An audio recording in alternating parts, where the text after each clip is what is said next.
Bienvenue sur Fertilité éclairée, le podcast. Je suis Julie Folenius, naturopathe experte en fertilité et équilibre hormonal. J'accompagne les femmes à reprendre le pouvoir sur leur fertilité et les guider sur le chemin de la maternité. Ma vie a changé lorsque j'ai compris que l'équilibre hormonal était essentiel pour notre santé et que j'avais le pouvoir de changer les choses pour me sentir enfin connectée à mon corps. À travers ce podcast, je souhaite vous partager mon expérience et expertise pour vous guider vous aussi dans ce parcours. Nous aborderons les thèmes de la fertilité, les hormones, mais aussi la grossesse et la santé féminine, avec de temps à autre des invités qui nous livreront leur histoire. Je vous laisse découvrir l'épisode du jour. Belle écoute! Bienvenue sur le podcast. Aujourd'hui, ça ne va pas être un épisode en solo comme d'habitude. Je vais avoir une invitée et cette invitée, c'est Élise. Alors bonjour Élise, Bonjour Julie, comment vas-tu? ça va et toi? Oui, ça va. Merci beaucoup de venir sur le podcast. Est-ce que tu pourrais commencer par te présenter? Oui, alors du coup je m'appelle Élise, j'ai 25 ans, j'habite en Suisse, je suis en couple avec Pierre depuis bientôt 4 ans et je vis avec un chat qui s'appelle Talia, voilà, j'avais envie de le dire. On adore les animaux ici, donc toi t'es maman chat, moi je suis maman chien. Exactement. Super. Alors du coup, est-ce que tu pourrais un petit peu nous présenter ton parcours? Parce que nous deux, on se connaît, mais les auditrices et auditeurs ne connaissent pas ton parcours. Surtout que toi, c'est un parcours un petit peu spécifique. On n'est pas sur un désir d'enfant direct. Donc, est-ce que tu pourrais un petit peu nous raconter ton histoire? Oui, alors comment résumer? Il y a de ça à peu près 10 ans, j'ai appris que j'étais atteinte d'un lymphome-hodgkinien, donc c'est une forme de cancer. Et de là, je suis partie en traitement de chimiothérapie et de rayonthérapie. Donc, c'est ce qui a valu de me sauver la vie, hein. Je pense que c'est important de le préciser. Et donc, voilà, je suis en rémission totale depuis maintenant à peu près 8 ans. Je suis suivie, enfin, j'ai été suivie après par les médecins pour voir si tout allait bien et je vais vraiment très bien aujourd'hui. Les médecins avaient mis en garde à l'époque ma maman parce que voilà, j'avais 15 ans et les rayons étaient plutôt localisés vers la zone du ventre. Et ils avaient mis en garde sur le fait que ça pouvait éventuellement toucher la région ovarienne, donc la réserve ovarienne, et qu'il y avait donc un risque que je ne puisse pas avoir d'enfant plus tard. Donc voilà, c'est passé. Quelques années après, j'ai toujours été donc suivie par une gynécologue comme toutes les femmes le font normalement, mais ma gynécologue ne m'a jamais particulièrement dit voilà, de faire des examens pour connaître l'état de ma réserve ovarienne. Donc les années ont coulé, si je peux dire comme ça, sans suivi particulier de cet aspect de ma vie. Et c'est moi, il y a maintenant 2 ans, en été 2023 où voilà, j'avais 23 ans et je me suis dit bon bah j'aimerais bien avoir des enfants un jour, pas tout de suite, mais je sais que je veux devenir maman et je me suis souvenue de ce petit point d'attention que les médecins avaient fait donc 8 ans en arrière à ce moment-là. Et donc de là, j'ai contacté un gynécologue sur Paris puisque j'étais en stage de fin d'études à ce moment-là et il m'a fait passer donc une prise de sang pour regarder le taux d'AMH et d'autres choses dont je ne me souviens pas tous les termes, excusez-moi pour ça. Et donc de là, on a découvert que j'avais une AMH basse de 1,43 très précisément. Et le gynécologue m'a gentiment dit que c'était drôle parce que j'avais la même réserve ovarienne que sa patiente de 43 ans qui venait de sortir de son cabinet. J'en avais 23. Voilà, donc petite claque dans la figure à ce moment-là. Mon monde s'est écroulé autour de moi. J'ai appelé mon copain en pleurs, qui à ce moment-là était à l'autre bout du monde en Nouvelle-Calédonie. Donc vraiment toute seule. Enfin vraiment, j'ai vraiment senti comme un tourbillon autour de moi. Et donc de là, le médecin m'a dit qu'il fallait que je me rapproche d'un centre de PMA pour m'aider bah, pour la suite de mon parcours si je souhaitais devenir maman un jour. Et donc du coup, depuis, je suis suivie par un centre de PMA sur Paris. Euh, et j'ai fait une première ponction d'ovocytes l'année dernière. Ça a été très difficile parce qu'à ce moment-là, je venais d'emménager en Suisse, donc j'ai dû gérer tout l'administratif, les déplacements, etc. Ça a été très compliqué. Mais voilà, cette première préservation a eu lieu. Les médecins ont réussi à prélever 5 ovocytes. Sur les 5 prélevés, il y en a 4 qui étaient viables et qui sont donc aujourd'hui dans un joli petit congélateur.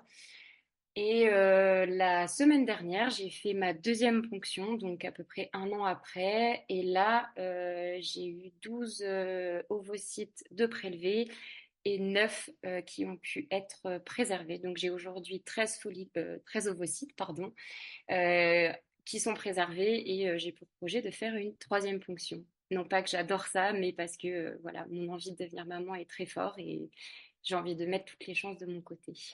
Voilà, j'espère avoir résumé assez simplement, mais c'est pas toujours simple de résumer 10 ans de parcours en quelques mots. Ok, t'as super bien résumé. T'en fais pas, Merci. c'était très bien. Donc c'était un long parcours au final qui a, comme t'as dit, commencé il y a 10 ans. Est-ce qu'il y a 10 ans, tu savais déjà que tu voulais être maman? Oui, je pense que ça a toujours été quelque chose en moi. Et j'ai deux grandes sœurs qui ont 9 ans et 7 ans de plus que moi. Et voilà, je les ai toujours vues aussi aller dans cette direction-là. Et enfin, j'ai eu un bon schéma familial, donc je pense que voilà, j'ai toujours eu ce désir au fond de moi d'avoir des enfants, oui. Ok. Donc là, par rapport à tes fonctions, tu nous as dit que du coup tu en avais eu 4 à la précédente, 9 maintenant, donc ça t'en fait 13. Est-ce que pour la troisième ponction, comment est-ce que tu l'envisages? Est-ce que tu l'envisages aussi bien que la seconde ou la première? Quelles a été tes différentes expériences pour ces deux ponctions-là que tu as déjà faites et comment est-ce que tu appréhendes la troisième?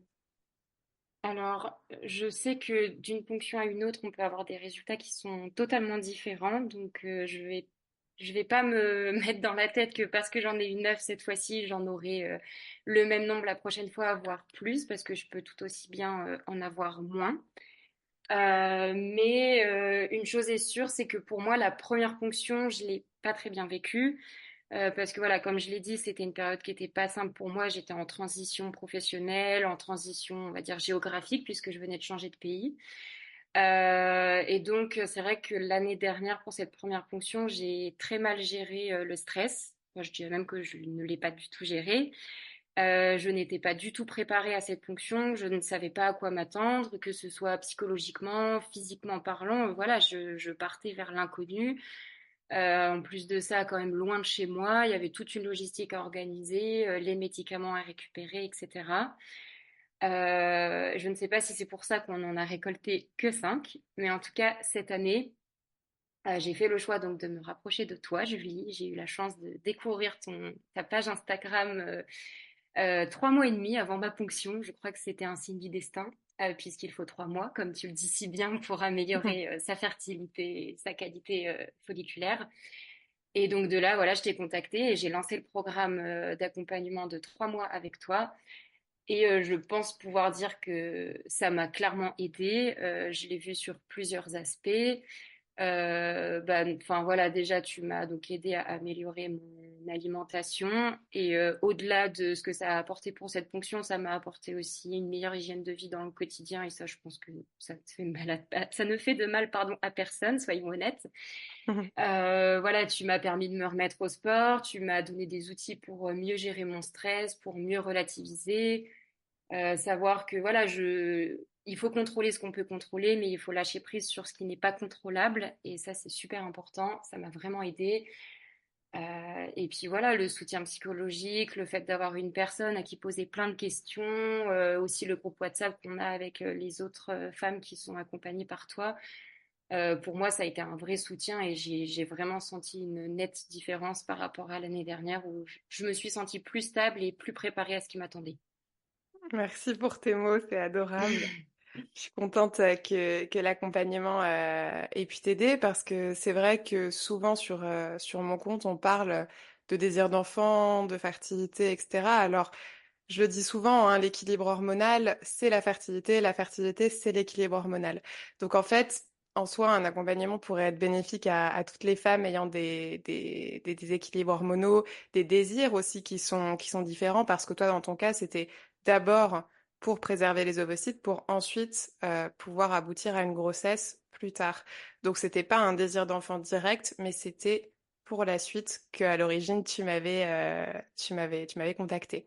C'était d'abord pour la préservation ovocytaire et ensuite, justement, qui découlera de cette préservation ovocytaire pour une grossesse ou pas d'ailleurs, hein, sait-on Oui. jamais, sait-on peut-être qu'on n'utilisera pas les ovocytes que tu as réussi à congeler. On ne sait pas. Exactement, je peux très bien tomber enceinte naturellement si le jour où nous lançons le projet bébé, j'ai encore de la réserve et que je n'ai pas d'autres problèmes détectés à part ce problème de réserve, on va dire. J'ai toutes mes chances de tomber enceinte naturellement et de là, on verra ce qu'on fait de ces petits bonhommes au congélateur, mais voilà, j'aurai le choix, je pense. Exactement.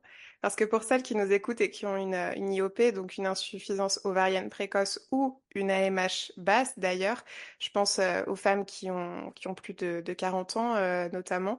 Dans les deux cas, quand on a une AMH basse, je sais que c'est quelque chose qui peut faire peur. Vous êtes pas mal à m'envoyer des messages à ce sujet-là. Comment faire remonter l'AMH, etc.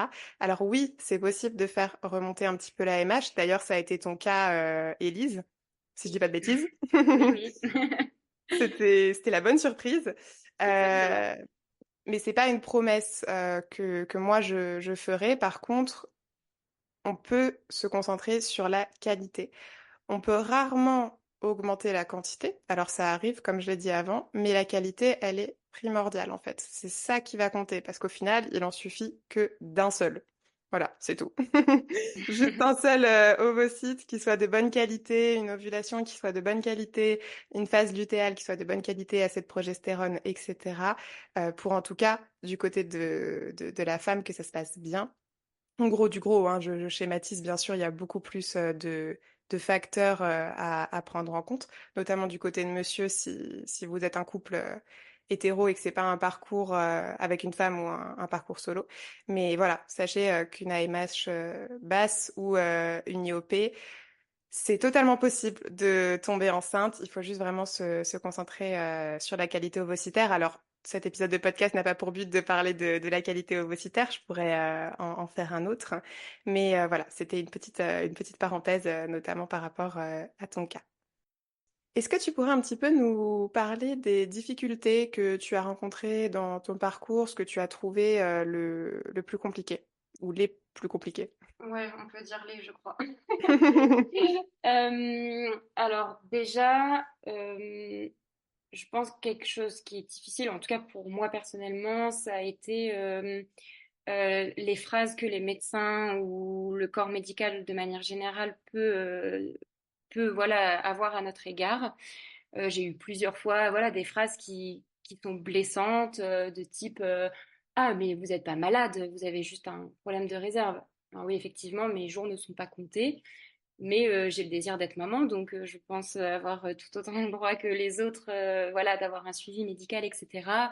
Voilà, je vais pas donner 15 exemples parce qu'il y en a beaucoup trop, mais voilà, je pense que ce qui est difficile, c'est de réussir à se blinder face à toutes ces phrases qu'on peut parfois entendre. Réussir à les laisser passer au-dessus, c'est pas toujours facile. Des fois on y arrive, des fois on n'y arrive pas. Ça m'est déjà arrivé de tourner en boucle pendant 3 jours à être énervée par une phrase qu'on m'a dite.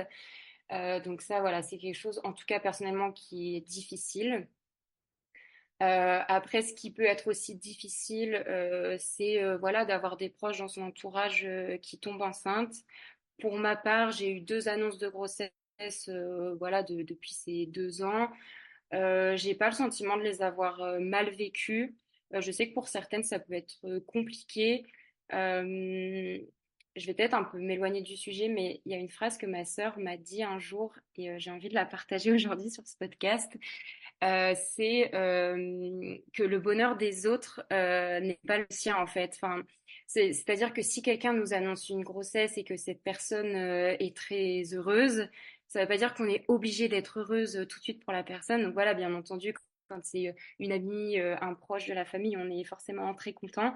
Mais c'est normal, je pense, qu'il y ait une part de nous qui ressentent voilà, un mal-être, une peur de ne jamais connaître aussi ce bonheur d'être enceinte et d'annoncer cette grossesse.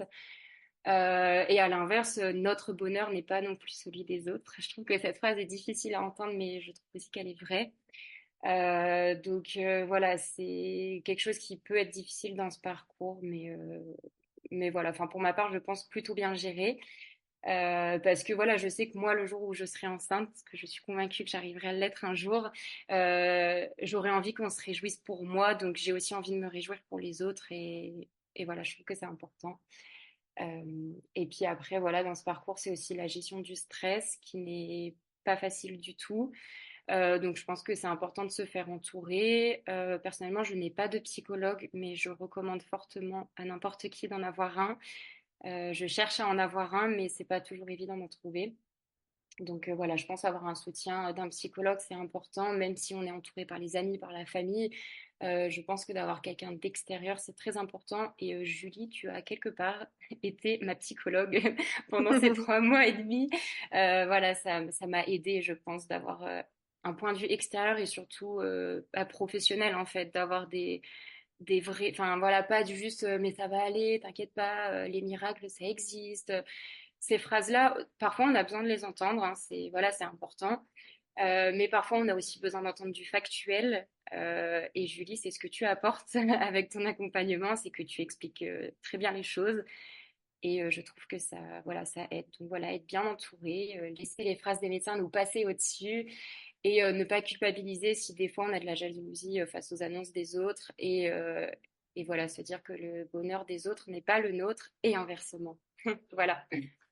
C'est beau ce que tu dis comme phrase que le bonheur des autres n'est pas le nôtre et inversement. Et comme tu l'as dit justement, ça peut être dur de s'en rendre compte dans l'autre sens du coup. Mais pourtant c'est très vrai. Enfin en tout cas de ton prisme et de mon prisme à moi, on trouve ça très vrai. Du coup merci d'avoir partagé cette phrase dans le podcast. Je pense que ça en fera réfléchir pas mal aussi.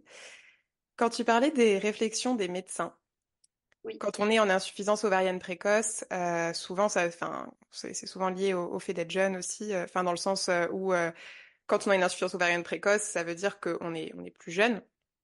Euh, Est-ce que tu as eu des réflexions par rapport à ton âge de la part du corps médical ou autour de toi, dans le sens de te dire, bon, mais t'es jeune, tu vas avoir le temps, peut-être que c'est un petit peu tôt d'y penser, etc. Est-ce que tu as eu ces réflexions? Et si oui, comment est-ce que tu as réagi face à ça? Est-ce que maintenant tu as une autre vision de ça? Alors, on me l'a jamais dit de manière péjorative. On me l'a plutôt dit de manière que c'est une bonne nouvelle en fait. Voilà, vous êtes jeune, vous vous y prenez à temps. Vous avez bien fait de faire cette prise de sang au vu de mon passé, hein, voilà, le cancer que j'ai eu. Donc non, sur ce point-là, ça n'a jamais été négatif en mode non mais vous avez 25 ans, vous verrez le jour où vous voudrez un projet, enfin où vous voudrez vraiment un bébé. Voilà, on m'a pris au sérieux. Après, je sais que dans certains centres de PMA, si on n'est pas en couple, ils sont un peu bloquants. Et par contre, j'ai quand même eu une phrase là, à ma deuxième ponction, qui m'a un peu étonnée.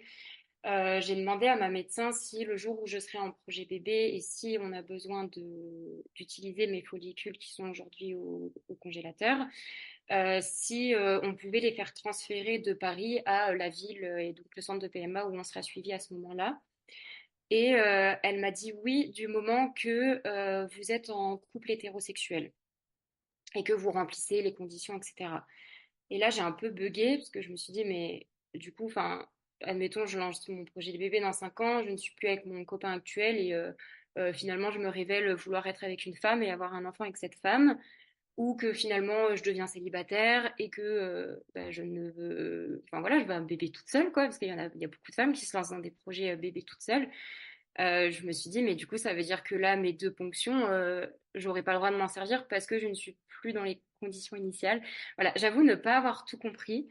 Je me suis dit, bon, je vais pas chipoter parce que voilà, je suis en couple hétérosexuel, donc je ne vais pas chipoter sur ce qu'elle vient de me dire. Mais j'avoue que ça m'a quand même un petit peu choquée. Enfin, je me suis mis à la place de femmes, voilà, qui sont dans des couples homosexuels ou seuls. Et voilà, je sais pas comment ça se passe pour ces personnes-là, mais voilà, ça m'a pas touchée directement, mais je me suis quand même dit, enfin, c'est bizarre. Je comprends pas tout, mais de toute façon, je sais que, enfin, c'est le parcours PMA. Déjà en France, la préservation ovocitaire, elle est récente, hein. À l'époque où j'ai eu mon cancer, ça n'existait pas, c'était pas légalisé en France. Ça se faisait beaucoup en Espagne, de ce que j'ai pu entendre. Donc, bon, voilà, je pense qu'on est en France, on n'est pas encore totalement assez avancé sur tout ça. Et voilà, on peut avoir des réflexions machistes de certains hommes, ou même, voilà, ça m'est déjà arrivé des prises de sang où voilà, t'arrives et puis la secrétaire, elle te dit, ah, mais c'est pas une maladie, voilà ce que je disais tout à l'heure. Parce que voilà, j'ai une ALD à 100% et elle me dit, ah, mais vous êtes pas malade? Je dis, ah non, je suis pas malade, mais enfin, j'ai une ALD à 100% en fait, vous n'avez pas de questions à poser. Enfin, j'ai un papier qui l'atteste. Enfin, vous êtes personne pour juger de si j'ai le droit d'une ALD ou pas. Voilà. Donc voilà, je sais pas si j'ai bien résumé, mais enfin, il y a tellement d'histoires à raconter que on pourrait faire un podcast de 8 heures, je pense. Mais on va fatiguer les gens. Non, mais totalement. C'est vrai que les réflexions peuvent être parfois dures. D'ailleurs, ça me fait un peu tilter ce que tu m'as dit par rapport à la préservation ovocitaire, pardon, et des conditions à remplir. Alors, je suis pas avocate, je suis pas juriste non plus, donc je ne veux pas dire de bêtises, mais ça me semble quand même assez étrange, étant donné que ce sont quand même tes ovocytes et c'est tes choix de vie. Donc, ça me paraît étrange. S'il y a une avocate, un avocat, un juriste, une juriste qui nous écoute, on serait très preneuse de savoir si ce que cette médecin a dit est vrai ou pas. Mais en tout cas, outre la préservation ovocitaire, la PMA, elle est accessible à toutes maintenant, que ce soit enfin, un couple de femmes ou une femme en parcours solo. Donc normalement en France, enfin, il y a pas de quand tu parlais des réflexions justement là par exemple de la secrétaire que tu as eue, etc., comment est-ce que tu gères ces remarques-là? Est-ce que tu t'énerves contre la personne? Est-ce que tu restes zen? Comment est-ce que tu gères ça? Alors souvent, comme beaucoup de personnes, je crois, sur le coup, je suis un peu bouche bée et puis je me dis bah non. Enfin, je suis peut-être un peu désagréable, mais sans non plus m'énerver. Et après coup, je me dis oh mais j'aurais dû dire ça, j'aurais pas dû laisser passer. Enfin, il faut pas laisser les médecins sortir ce genre de phrases. Après, selon la phrase qu'on peut me dire, selon la réflexion, des fois ça va me passer au-dessus. Là, cette fameuse secrétaire médicale. Vraiment, je suis ressortie et pff, enfin, j'ai regardé mon copain, je dis non, mais en fait, elle est ridicule, cette personne. Enfin, voilà, des fois, j'arrive à me dire non, mais en fait, c'est pas moi le problème, c'est eux qui sont, excusez-moi le terme, mais débiles, qui comprennent rien. Et, enfin, voilà. Donc, selon la réflexion, ça peut me peser, ça peut me travailler pendant plusieurs jours. Ce qui va m'aider, ça va être de partager. Avec mon entourage et aussi sur le groupe WhatsApp, donc avec les autres personnes accompagnées par toi, Julie. Voilà, ça m'arrive de mettre des messages en mode non mais vous vous rendez pas compte de ce qu'on vient de me dire, voilà, et de le partager avec des femmes qui elles aussi entendent au quotidien ce genre de réflexion. Bah, personnellement, ça m'aide à évacuer et à me dire bon, je suis pas toute seule à le vivre, c'est voilà, c'est comme ça, mais je pense aussi qu'il faut qu'on apprenne à oser dire qu'ils n'ont pas à faire ce genre de réflexion en fait. Enfin, moi j'aimerais réussir à pas y penser après le soir devant mon miroir, j'aurais dû dire ça, mais juste le dire sur le moment et ouais, pas laisser passer en fait, parce que je pense qu'on peut faire évoluer les choses là-dessus enfin, ouais, je pense qu'il y a un petit combat là-dessus qu'on peut mener. Oui, je suis d'accord avec toi et je le dis, je vous le dis souvent d'ailleurs en tant que vous, mes consultantes, mais j'essaye de le dire aussi sur Instagram, bien que je reste un peu plus discrète sur ce sujet-là. Mais j'avais fait un post justement sur les réponses que vous pourriez donner aux médecins quand on vous refuse, par exemple, une analyse ou qu'on ne veut pas vous expliquer quelque chose, etc. Ce sont vos droits, en fait, de poser des questions, ce sont vos droits de dire que vous n'êtes pas d'accord, de demander, mais en fait, pourquoi est-ce que vous me refusez ci, pourquoi est-ce que vous me refusez ça? C'est pas une hiérarchie dans le sens où le médecin va être, ou le gynécologue ou la sage-femme va être tout puissant et vous tout petit et vous n'avez rien à dire. C'est votre corps, c'est votre choix. Alors certes, des fois, la PMA n'est pas un choix, ça a été imposé, très bien, mais c'est pas parce que votre parcours est médicalisé que vous ne pouvez pas être actrice de ce parcours-là. Vous avez le droit de poser des questions, vous avez le droit de ne pas être d'accord avec ce qui est proposé, de demander une alternative, voire même de changer de centre. Ça a été le cas pour Océane, je l'avais interviewée dans le podcast, donc si vous voulez aller écouter son épisode de podcast, il est présent sur Spotify, YouTube, Deezer et sur Apple Podcast. Mais voilà, on peut changer de centre PMA, on peut changer de professionnel. Ça vaut également le cas hein, pour tous les autres professionnels de santé et tous les autres thérapeutes, soit psychologues, même naturopathes, etc. Vous pouvez choisir votre professionnel de santé, votre thérapeute qui vous accompagne. C'est super important parce qu'au final, c'est une collaboration. Vous êtes là tous dans le même but. Au final, c'est d'avoir ce bébé ou de réussir la préservation ovocytaire comme c'est ton cas, Élise. Et comme tu le dis, c'est un combat que de se dire, voilà, il faut qu'il y ait une communication entre le corps médical et vous-même, et c'est super important, parce que c'est comme ça que vous pourrez être à nouveau maîtresse pardon, de votre parcours, de votre fertilité également, et de pas vous sentir au final dépossédé de votre corps. Est-ce que toi, ça a été le cas, Élise, à ta première ponction? Parce que à la deuxième, du coup, on a travaillé ensemble, on a beaucoup travaillé sur plein d'aspects, mais est-ce que pour ta première ponction, tu dirais que ça a été un petit peu plus compliqué, que tu te sentais un peu moins maîtresse de tout ça? Alors, je dirais pas moins maîtresse, mais je pense que j'ai plus agi en mode robot. C'est-à-dire que, enfin, je suis une personne qui est très anxieuse au quotidien. Et quand je sais que je peux pas forcément gérer une situation, mais que j'ai pas le choix que d'y aller, bah en fait je sais pas, je vais y aller un peu tête baissée, je vais faire ce qu'on me dit et c'est tout. J'y vais en mode robot et je sais que quand la ponction s'est terminée, donc pour moi ça s'est terminé quand le médecin m'a appelé 10 jours après l'acte médical pour me dire combien était préservé, donc le fameux chiffre 4. De là, j'ai raccroché et je me suis dit je ne veux plus entendre parler de préservation. Je veux oublier en fait l'année qui venait de s'écouler parce que ça faisait enfin, même un an, ouais, plus d'un an que j'étais dans tout ça, du moment où j'avais eu cette prise de sang jusqu'à cet appel où je venais de raccrocher. Il s'est passé un an et là je me suis dit mais je veux plus en entendre parler parce que je pense que j'étais en mode robot et là il fallait que fallait que je rallume la Élise qui sommeillait en moi et qui avait agi un peu en mode robot sur ce sujet-là. Donc, et là, oui, cette année, voilà. Après, je pense aussi que le fait de savoir ce qui m'attendait, ça m'a aidé. Mais clairement, ton accompagnement, ça m'a apporté le savoir aussi. Ça, c'est quelque chose que je voulais absolument souligner dans ce podcast. C'est que, en fait, Julie, ouais, tu apportes le savoir et personnellement, de comprendre mon corps, de comprendre ce qui se passe à l'intérieur. Ça m'a vraiment aidé à, voilà, à me remettre au sport, à manger correctement, à prendre les compléments alimentaires que tu m'as donnés. En fait, ça faisait tout son sens et je me suis justement sentie maîtresse de mon corps grâce à toi, grâce à toutes les explications que tu donnes. Et voilà, tu dis pas juste prends du magnésium, c'est bien de prendre du magnésium. Tu expliques pourquoi, comment mon corps va réagir à ce magnésium que je vais ingurgiter tous les jours. Et ça, personnellement, après, je sais pas pour d'autres, mais pour moi, ça a été super important, voilà, de comprendre et ça m'a permis d'avoir, voilà, ce sentiment de maîtriser mon corps. Pas à 100%, parce que bien entendu, on Mhm. ne contrôle pas son corps à 100%, mais du moins d'avoir le contrôle sur ce que je pouvais contrôler et voilà, d'apporter à mon corps ce qu'il avait besoin pour développer des jolis follicules qu'on allait pouvoir prélever la semaine dernière.